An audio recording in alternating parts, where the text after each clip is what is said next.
আসসালামু আলাইকুম বন্ধুরা, সবাইকে পবিত্র ঈদ উল ফিতরের শুভেচ্ছা। তো আজকে নতুন একটা পোস্টার এডিটিং টিউটোরিয়াল ভিডিও নিয়ে আপনাদের মাঝে হাজির হলাম।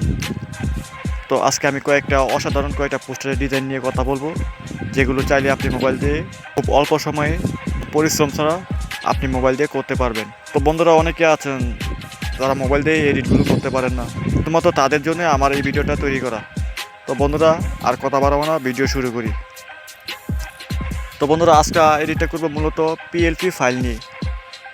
তো আগে দেখি আপনার মোবাইলে পিএলপি ফাইল থাকতে হবে। তো কথা হচ্ছে, পিএলপি ফাইল আপনি কোথা থেকে পাবেন? তো এটা কিন্তু ক্রোম ব্রাউজারে পাওয়া যায়, তো আপনারা চাইলে সেখান থেকে ডাউনলোড করতে পারেন কিংবা আমার থেকেও নিতে পারেন। তো আমি ডিসক্রিপশনে পিএলপি ফাইলের ডাউনলোড করার লিঙ্কটা দিয়ে দিলাম, তো আপনারা ওইখান থেকে ডাউনলোড করে নেবেন। তো বন্ধুরা, আমরা ভিডিও শুরু করি।